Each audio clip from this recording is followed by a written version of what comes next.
ground. Coolangatta the leader. Russian Conquest on the outside. Coolangatta, Russian Conquest. Coolangatta, Russian Conquest the outside. Coolangatta has held on to win from Russian Conquest. Hi all, Alfie here today with Gareth. We're going to look at a few races, a couple at the Gold Coast and sadly one in Sydney. How are you going today, Gareth?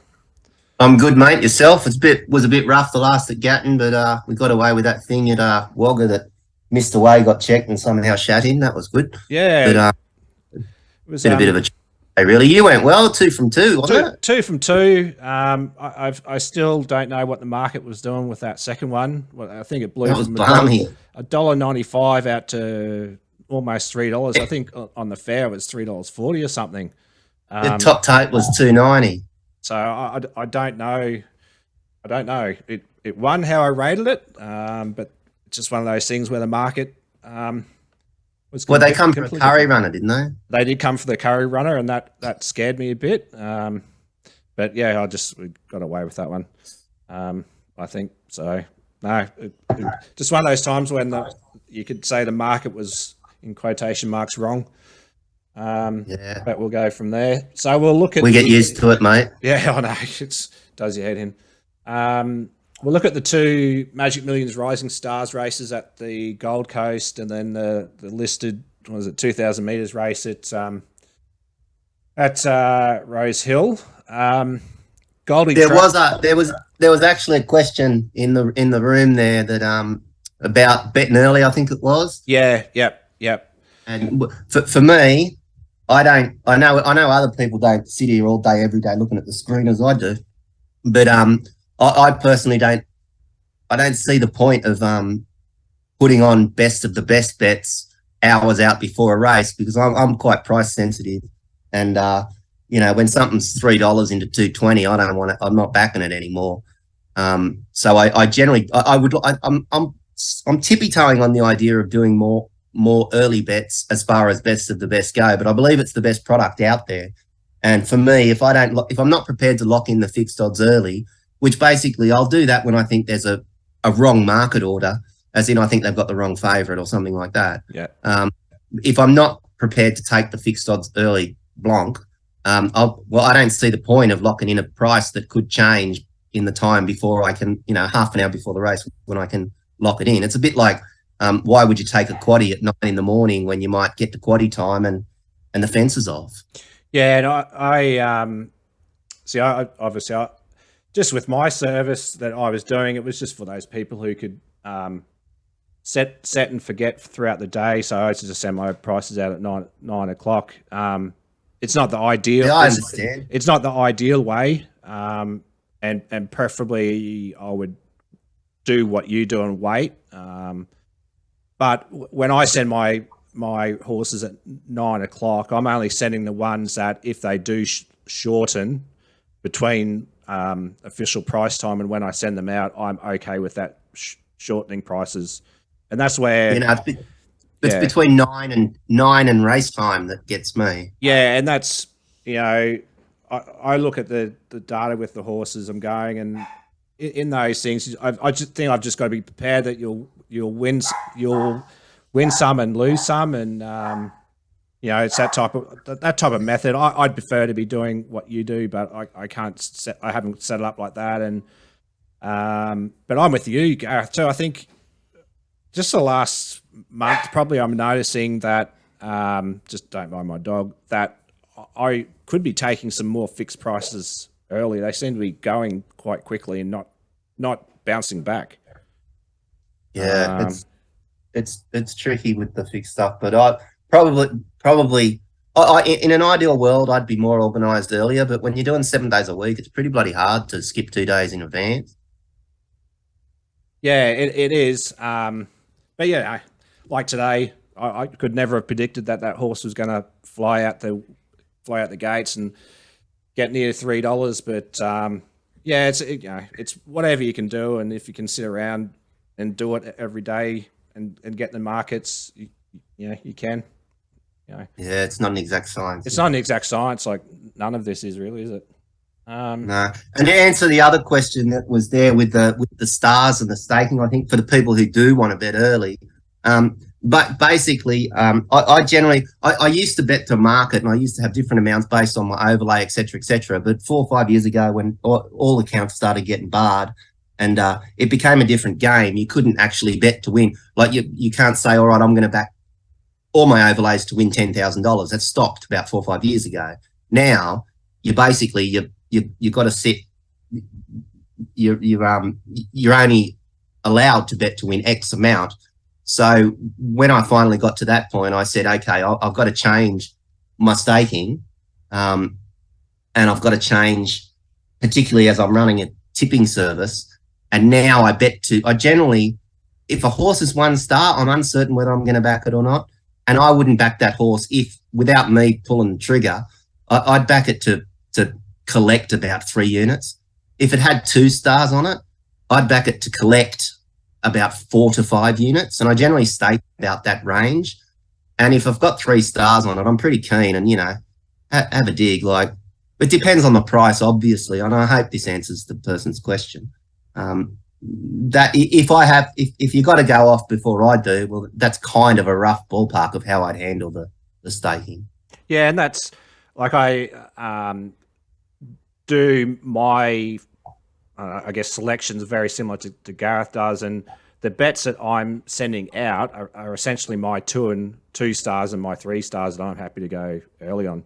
And I'm the same bet, if it's a 3 star in my head, I'm betting between, to collect 4 or 5 units. If it's a 2 star, maybe, between 4 and 4.5 or something, and 1 star, I don't tend to, I leave, or else I just end up betting too much. And, so, we have very similar approaches. I just don't put it out in the same manner as Gareth. And on there, I think there was another question there about how to stake with multiple analysts. I don't really know how to answer that, but from what I've seen so far, I think perhaps you stake a little bit higher than me, but you might be a bit more selective. And I haven't really seen a great deal, because I've only been looking at what you guys are doing since we went to your site. I haven't really seen a lot of how Trevor handles his staking, but I feel like between you and I, you might stake just a little bit higher. Whether that means something to people or not, I don't know. It's all up to the individual. Yeah, it's a tough one, isn't it? It's each their own. You can use the same one, and you'll get a feel. If you've been only following one of the analysts, and if you haven't followed Gareth and I before, you have a look at what we're doing and how many bets we're having a week, and just stake and use your bank that you're comfortable with, I guess. And I think just from what I've seen, Trevor's probably even more selective than you and I, again, I think, just looking at the bets he's been putting out. So I just get you use your gut feel. And at the end of the day, when you punt, you're punting with money that, you have to be prepared to lose, unfortunately. Yeah. And I think that's, I don't know. It's not. I think there is actually a article on the old Champion Bets website. There was an article about using multiple tipping services. I don't know if it's still there or not. Okay. I think I do compared to Gareth. My outlay is a bit higher, but that's because I'm sending out really my three star and a few 2 star type bets if we compare and you're probably a little bit more on the pointy end of the market than me too. And I am more on the pointy end of the market as well. I'm like today, every now and then I don't mind taking an odds on chance if I think it's got a lot of ticks around it. Yeah, and I found it through systems and excluded it. I saw that, and as soon as I saw yours, I went, "Oh, that's okay, that's right." And it's very, our systems do match up a lot, because a lot of the times we have the same horses that sometimes we don't, either of us don't bet on or move. So we've got similar things come up. Was that the only? On that issue? One race that we're not doing tomorrow at the Gold Coast, we're not talking about at the Gold Coast. Gold Coast Race 2, this horse, Quasimodo. Yeah. At Wyong. It runs second in the Wyong race. Yeah. Sovereign Fun come out, started $1.70 at Doomben and won by 3.6. The 4th horse, Fire Lane, come out and won at Randwick in a $150,000 race. Yeah. Oh yeah. And now that there was something there. And the 5th horse, Infatuations, had won at also at Ramwick. I'm really trying, but this is the sort of stuff I love to find, the hot form lines. And but Jesus Christ, K-Max on it. Oh yeah. Well, he beat me the other day on something. He what? Sorry. He rode a winner over one of my horses yesterday, I think, somehow. Yeah, I think I got stung by him recently too. But his stats read at the moment 5 winners from his last 133 rides. Nah. And yeah, it's just, and they're the things. I've been a bit more selective on those. Him when Ollie was going through his bad patch, I stayed away from him when I was betting Victoria, but I stay away from that now. I think there was another question on there somewhere about where we get all of our data from, and both Gareth and I use Ratings to Win. So when you see us quoting track data or jockey data or trainer data or whatever, we're both getting it from Ratings to Win. Majority of the time, yeah. Majority of the time, yeah. 3 or 4 different systems, but Ratings to Win is my go-to for sure. Yeah, it's my go-to as well. We talked about bet. Gareth, you talked about bankroll and what size bankroll is required to replace average income in Australia. Honestly, it's every man for themselves, and to create an income as a professional punter, you need to actually be bad at it so you don't get barred. Yeah. But that's why I believe there's many punters that I've known over many years that no longer bet because they simply they can't get on for enough. And there's many that I know that are doing exactly what I'm doing and running a tipping service to supplement the income way, because you can't do what you used to be able to do. I personally find it to be a sole professional punter and try and support a family on the punt. I just think you're in for a very tough time, because you just, as soon as you get on a roll somewhere, they bar you and you can't bet those numbers anymore. And whilst Betfair's always there for us, if you specialise in the more random stuff, as you and I often do, and go wide into the country and the provincials and things like that, it's not so easy to get turnover at good odds there either. It's the best to bet, don't get me wrong, but liquidity is a big point, and I find it tough to. Well, I think on that race at Gatton today, I think I went on the fair, and I think there was probably 3 minutes to go. I think there was only $4,000 traded, 4 or 5,000, and then within the last 3 minutes, there was $80,000 traded or something. So this all comes in those last few minutes, and it just makes it hard. It's a tough gig, that's for sure. I wouldn't if someone asked me for advice on whether they should become a pro punter and put their family on the line, I'd give them a very direct no. Yeah, and you got to think about, like, if you're trying to get $100,000 a year, that's what is $1 million turnover at 10% profit on turnover. Can you turn over $1 million? Often into 130% markets. Yeah, that's right. Tough. So you got to work all that out and do the math of it and see what you can, but it makes it tough. So what'd you make? Gold Coast race 6, mate. Gold Coast race 6. So Alentia right now is $1.70, Bellarogue 5, Latakia 9, and then the rest is double figures. I'll just flip up. This was my map. I've got Latakia leading, Extra Gear, Kerr Royal, second line, Hell of a Dancer, Coco Rocks on pace, then Amathuba, Alentia, Bellarogue midfield, and the rest back markers. I went with you with Latakia looks the obvious leader. Extra Gear wants to come across. I thought there's a snag here in Amathuba. I got to query tactics on it. I think it can at times go forward, and pending on how those low draw runners come out of the gates, I wouldn't be surprised to see Amathuba a bit closer. I think the favourite should get the right run, and I think I'm expecting they'll go a better than average pace. Yeah, and I think it depends on how Alentia and Coco Rocks jumps, depending on what Amathuba can do. But yeah, it can definitely move forward. The Gold Coast track's been. I live on the Gold Coast. Hasn't rained too much today though, but they've been really coming down that the outside fence really coming off at the last 400 meters. So I think if you could get in that running line and off the fence in that last little bit where Alencia might find herself, I don't know if the fence is going to be. It's been off at the Gold Coast the last month. Yeah, it has for quite some time, mate. Yeah, so I think I went up to the track a few weeks ago, and they were coming all the way down that last fence. But look, I don't know. Alencia is short, but I don't know who's going to beat it. It's been running some good times. The rating's been good.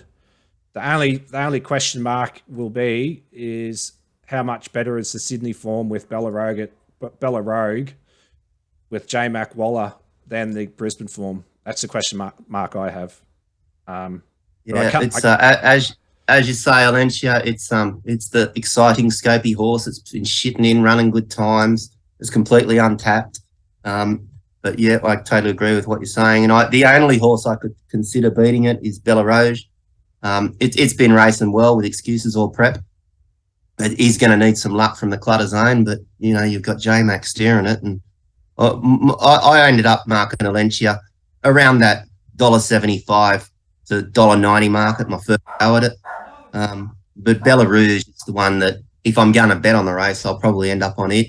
I thought Rocks, I thought the runs this prep are just fair. It does drop in grade, and I'm not sure how they want to ride it. I think it's also a query tactics runner.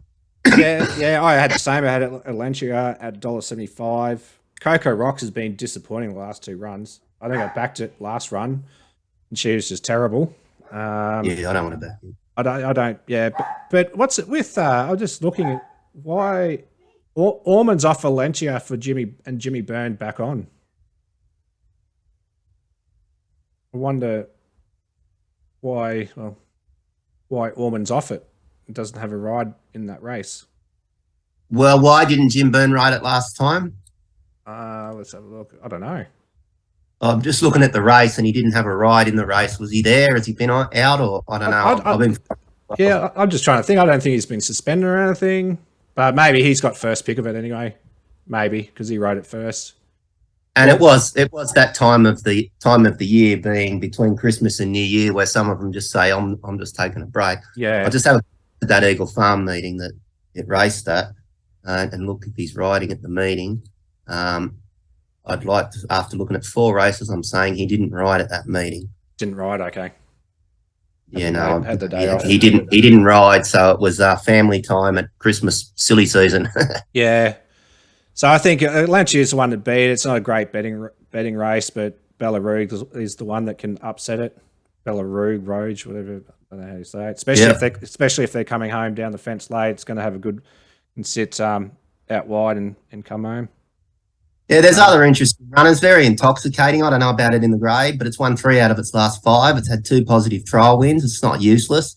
Amathuba ran second to that promising horse Sunshine in Paris last start, and I think that'll prove strong form. I know Electrica got beat on Wednesday, but it had excuses on Wednesday, as you know, because you're and Amathuba had excuses prior to that, so it's not unheard of. We are dealing with a boom horse here in Alencia that it is a Class 1 winner last start, and stranger things have happened. These things are coming up from Sydney, and this meeting, and I don't even run data on this meeting anymore, because I know from decades of looking at it, the New South Wales form's just better. Year in, year out, the New South Wales form is better. Hell of a dancer. This is too tough for it. It went shit last start. Extra gear. Now, it's an interesting horse. I can't see myself backing it, but I just think if the track was going to be dry, it could improve sharply. From the picture that's being painted at the moment, it's not going to be dry. Is that correct? No. I don't think so. We didn't get a lot of rain today, but the Gold Coast track's been pretty shitty lately, so who knows? I haven't really perved on track condition at the moment. I've just done my first run through. I think it's listed as a good 4, and we didn't get. Soft 6 at the moment, so must have got a bit of rain over there. Soft 6. If it was going to be a 4, I could speculate with extra gear at big odds, just because it could improve on the dry. And Lactica, what price is it? Well, $750. I think that's one of the holes in the market. I don't know how it's $750. Well, it didn't beat much at skinny odds in average time on debut. It was plain last start over 1400 as a beaten favourite. The only possible thing I could say positive about it is it's our leader. Yeah, I can't. We're talking about putting Valencia to the side, which is completely untapped. We're talking about Bella Rouge here. yeah. I've got it marked 30s. Mate, I'm even long. I'm longer than that. Yeah, I don't know. Find it. I just can't get it in. Maybe the market's gone because it's Craig Williams and Tony Gollan. I don't know. Who knows? I think that's the big hole in the market, and I would be surprised if it doesn't drift. These corps, mate, I've priced for the corps before. I've gone up first for the corps before, and I've worked with many of their analysts, and they're very, very big on SP profiling. This horse has started $1.45 at its first start, $2.40 at its second start. It's only a lightly raced horse. They're just terrified of what they don't know. Yeah, the improvement. Yeah, it's a 3-year-old. I mean, there's 4 3-year-olds in the race, but it's more a fear price than an actual form price. Yeah. But anyhow, I obviously aren't going to. Oh. So we're either going to be scared of Valencia and not have a bet, or we're going to back Bella Rouge to beat it and hope. Yeah, I think so. I think that's the play. And I've got a half dream for Amathuba that might suck me in if it gets to good odds. Yeah, I think I'm going to rule out Coco Rocks and Latakia, the ones up as ones in the market in quotation marks that I'll rule out. Yeah, I don't want to know about them either. No. Yeah, right. Right, so we'll move to race 7. The boys. So Resonator at 390. Geez, it's come in from 5. R&T 550. Spiritualized 550. Daytona 650. West of Africa 650. I Am Lethal 7. And then you've got Mobstar 21. And the rest $30. Have a look at the map. So I've got Resonator and Spiritualized look like they're going to lead. Spiritualized will probably cross it, but Resonator could kick up. Yeah. Then Data Patch, I don't know if it's going to be able to get across. Just depends what happens inside it. Prime Asset. I've got Data Patch 4th in the run with Prime Asset. I think Prime Asset, Spiritualized, and Resonator. Any of the 3 could lead and not surprise me. Data Patch, I think, will be right there, but I don't see it leading. No, I've got those in the top 4. It's just going to depend on who jumps better between Prime Asset, Resonator, and Spiritualized as to where they settle. Then in the midfield, I've got just off pace R&T and Daytona. Charlie's Case ready for anything. Oakfield Triumph on the fence. Wealthy Investor is on the fence. I've got Wealthy Investor on the fence. West of Africa, just back of midfield, 2 off, Pentito, and then I've got I Am Lethal, Lucky Exchange, and Mobster at the rear. Yeah, right. They're going quick. It'll be above average fast tempo. So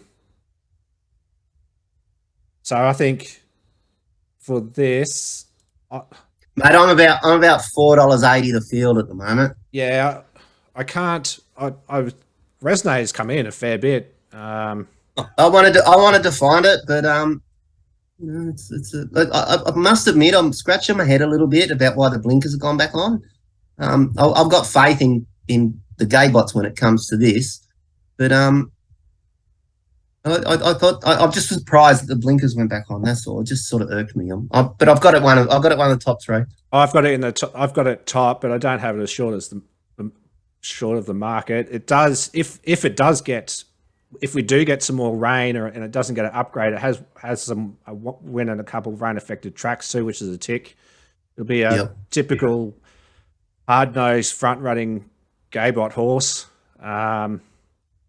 But again, I'm giving it a tick because it's bringing Sydney form down. Sydney form plus the jockey change, despite the fact that Dylan's a star, it's going to J-Mac. I've got Daytona next as well. I thought arguably Daytona should have beaten Resonator last start. It got held up terribly till the 100, and They finished together, and I thought that I actually went looking for a gear change for this horse because it raced quite keen in the run, and I noticed that he's taken the blinkers off and put a visor on, which I don't have any numbers to back it up that it's positive with this trainer, but I was looking for something like that with Daytona. And even though I've marked them together, Resonator and Daytona, Daytona's the one I'm trying to find. And when I have my final run through, I'll probably be being kinder to it. And it may end up being a bet for me. I know the barrier's a query, but we don't know how the track's going to play yet. You made your point that they can be coming down the outside. Who knows? We might be looking for a horse like this. And it's a very versatile horse. It doesn't have to, it can settle. I wouldn't be surprised where it settled. And that's the barrier may be, what do we, race 7? If there's a bit of juice around the Gold Coast track, is pretty rough at the moment. They're about to tear it up after Magic Millions. It could be a positive, mate. It could be a very big, very positive. It might be able to settle in the run with the blinkers off. In the meantime, we've got Resonator railing. Yeah, and that's right. I've got Resonator slightly above it, but at I think it's currently $7. I've got it slightly underneath that at the moment. I've got about. Should it have beaten Resonator last start? It was a big chance to. It wasn't very far off it. They finished together. It just comes down to the fact that Resonator had the tempo thing going on because it went pretty hard in front. But I think if this thing got clear running, it beats it. Yeah. And with the tempo point attached, I kind of went, all right, I'll leave them together. But if they're going to be 3 points difference or whatever in the marketplace, I'll track bias might come into play. But I'd prefer to find Daytona, even though I've marked them equal. Well, that's right. If you can come down the outside, which I think you will be able to, Daytona is probably the bet over Resonator. Daytona gets Nash off for Craig Williams on. Craig rides up in the Gold Coast pretty well, I think. I haven't looked at the data, but West of Africa, I don't like the get back run on horses. I think it'll need some luck. It's been racing real well this prep, and the tempo had no chance on the tempo last start. It's capable if it jumps, but it can miss away. Yeah. And back from a mile. We're saying there's going to be plenty of speed here, so stranger things are happening. I think it has to be respected. I've got it third in my market. I don't have it as short as the current market. What price is it, mate? I think it's about $6.50. Yeah, I'm more thinking $8-9. Yeah, that's I've got it. I've got it at $9. So currently at Top Sport, what is it? $6.50. So that's a bit too short for me.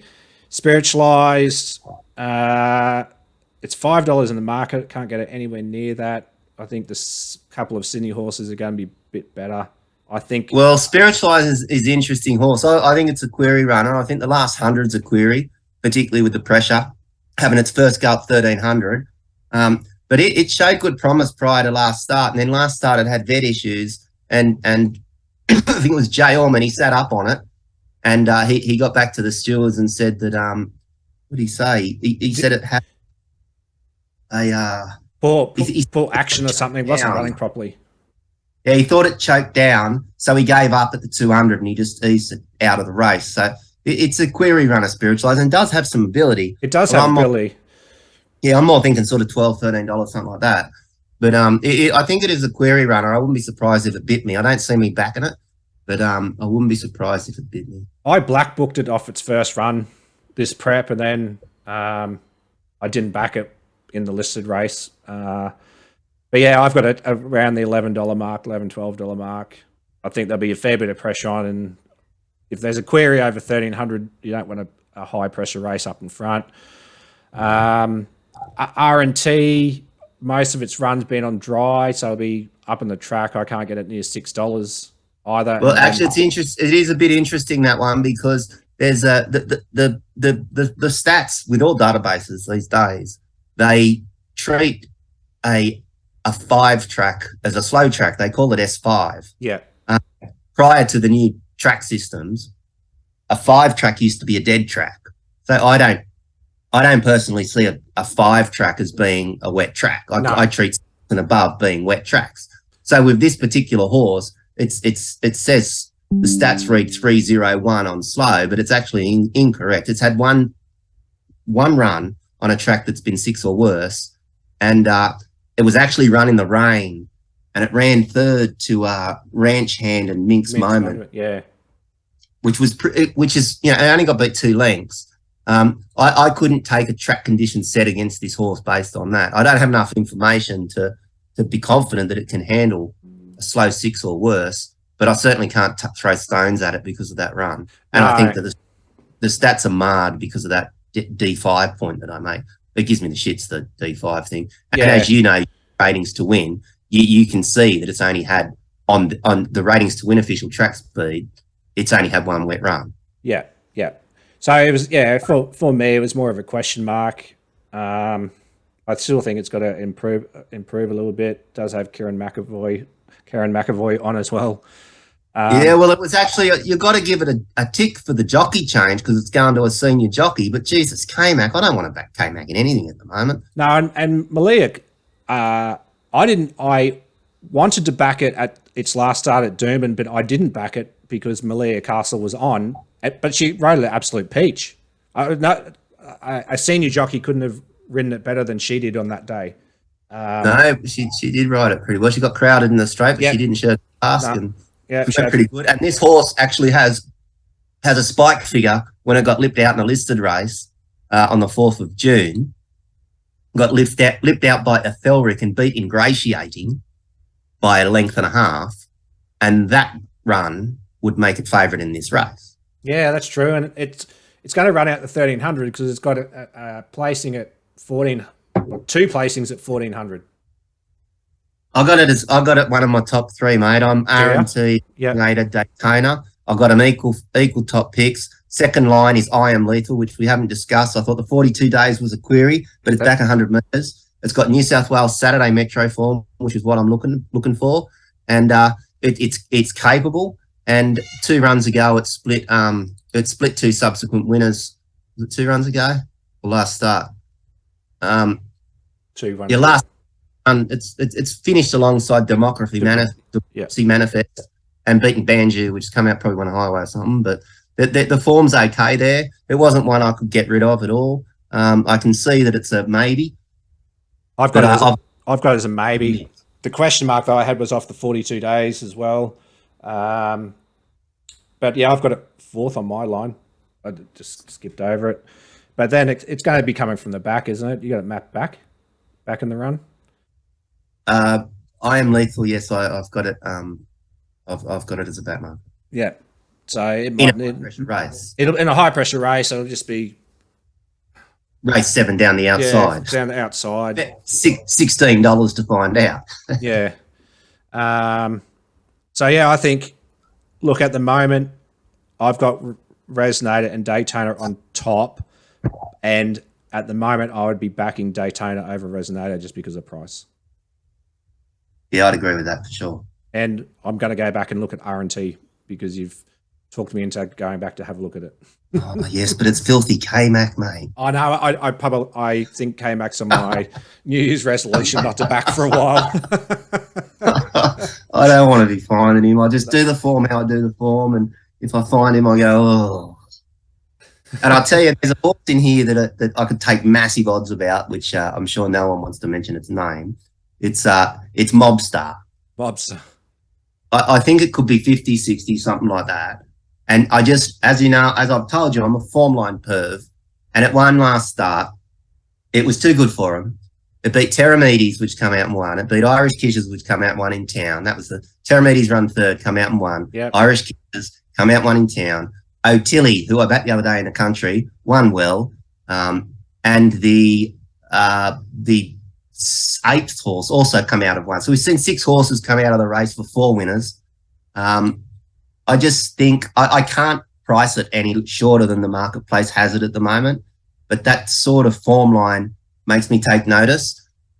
I will attach a side note, though, that I think if you look at its form, it probably, particularly using ratings to win track speed, it probably wants a dry track.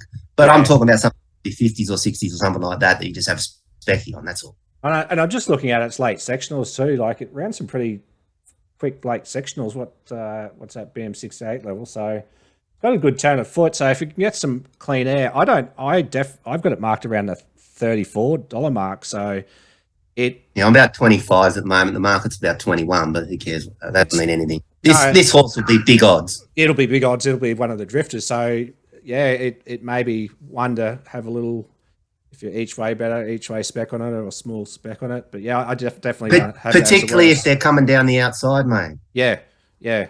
Who's on Malian Chris Lees. So yeah, one to look at. Mobster number 5. We'll go across to the Dirty January Cup over 2,000. I've got to say, which I mentioned to you when we started this chat off air. As soon as you told me this was one of the races we were going to look at, I've been filthy on you ever since. I was filthy on myself. I nearly messaged you today to say, "Oh, we'll leave that crappy old race," because I've got. Okay, here I'll go through them from the top. Yep, You ready? Yep. Birdabek returned to form last start with a narrow margin placing, first placing in 10 starts. Super suited by the hot tempo. It goes to the senior jockey, didn't have a claim last start. Spirit Ridge is the best of those near the speed behind Birdabek in that super fast run race, but he's an 8-year-old that hasn't placed in 10 starts. Yeah. Bonnie Ezra, plain last start behind Birdabek, despite being equally run to suit as Birdabek. Perhaps he wants to get back to these preferred 2,400 metre distance. He stays at 2,000 metres here, or there's a bit of a snag that he might actually want to be coming back to Rosehill. So it's one I can't go either way with. Grand Slam had no hope at all when it went to the front, and it was the shortest SP of these behind Birdabek. I think there was 5 or 6 of them in the race. In the same race, yep. This horse can be a difficult horse to settle, but his best Victorian form is good enough. And as far as the map goes here, I think there's 2 horses that can cut at each other. They both want the lead, which I think is Grand Slam and Mission Phoenix. So again, we're looking at a hot speed on both ways with it. Global Osbred, its form, when she won 2 starts ago, she had every possible, and there's been 7 starters out of the race for 1 place getter. But she was a forgive last start behind Birdabek and gets a better draw here. Mission Phoenix, well, I'm worried about the pressure here with Grand Slam being hard to settle and wanting to go to the lead as well. And he had his chance to make it 3 from 3 last start when he got headed late by Global Osbred. And he loses the claim here, Mission Phoenix, because it goes same jockey, I believe. Yeah, same jockey, but goes into a non-claiming race. Bonnie Ezra, it was. Oh, we already did Bonnie Ezra. Yeah. Oh, sorry, orders all mixed up here. Sorry about that. Elias, 42 days off, has trialled well enough during the let-up. Had every possible to be beaten a half length by Bonnie Ezra this track distance last start. It's got something. Chalk Stream, owned by the King. Say that every time it goes round. I think it's a query runner. It didn't come up last prep. Trialled okay recently on the synthetic. Might do something first up at 2,000 metres. Stranger things have happened. I can't get rid of it. First in lines has done 0 job. Who cares? She's the Gifts, having its first go at 2,000 metres. Had decent excuses the last 3 runs, and there was merit in the placing last start. I kind of wanted to find it, but Robbie's riding it, and I try not. Robbie's a bit on the KMAC list with me. Still busy singing. Yeah, Military Mission's another query runner. It's been playing 2 runs in a row now. Maybe the Tari Cup win 3 runs ago with the 63 kilos flattened him. Don't want to back it, can see it could win. Criminal Code, another query runner. It's a non-winner, 30 starts for 3 wins and 11 placings. It's racing well below its best this prep. It's Ruffy, not one I bet on. And Global Osred, I think I already mentioned. Mission Phoenix, the pressure, I think I already mentioned that. And Lady Redwood's outclassed. A plus B plus C plus D plus E, F, G, H, I. I'm $8.50 to field. Yeah, I just looked at it and scratched my head and said, why on earth did I pick this race? There's about 6,000 different queries for each horse.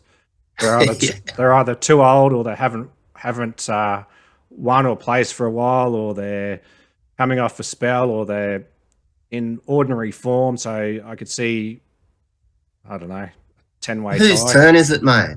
I don't know. I don't think that's where it comes down to. It's all it always comes down to in these filthy races. Whose turn is it? Which one turns up on the day?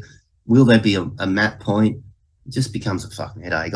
I could not find one horse that I could go, yes, I'm positive with this horse. No, and the only one that I looked at kind of was Bonnie Ezra, because you've got Nash on You've got Robbie Dolan to Nash, and he's probably the most informed jockey in this lot. Yeah, it's a fair call, and as I mentioned, it might be a Rosehill horse, mate. Yeah. What is it? Track best rating is at this track, isn't it? Randwick's a little bit better, but it's had a win here over 2,000 meters. Waller's gone to Nash. He's got about 5 runners in this race, so that's where I kind of was thinking, but I won't be investing in it. I came up with $10 or $10 or $11 about it. What about you? I've got it about $8 at the moment. So I think it's about $7.50 or something like that. But yeah, and Spirit Ridge I wanted to find because it was the best of those that were on the speed in that hot speed race. But then I thought I was trying to find it and marked it $8-9, and it's bloody $8 out there. Yeah, it's pretty short. I just don't know. Will it handle the speed up front? Does it have Dylan on it? Has he outridden his claimer? Or is this a non-claiming race? It's non-claiming race. Non-claiming. Still gets 1.5, I believe. Yeah. I don't know. I don't even know why I picked it. You can be angry with me. I'm still kicking myself. So I don't know. Okay, let's say that for Rosehill R7, we're both throwing stones at Alfie. Yeah. For picking this one. Race 7, we both have agreement in Daytona, yet we're desperate for them to be swooping. Yep. And race 6, we are both scared of the favourite. Both consider Bella Rouge the main day. Yeah, that's right. So Bella Rouge, scared of Valencia. Looking at Daytona, if we can Daytona over a Resonator in the 7, and race 7 at Rosehill, question marks. Sounds good, mate. Let's go and do the form for tomorrow. Rightio, too easy, mate.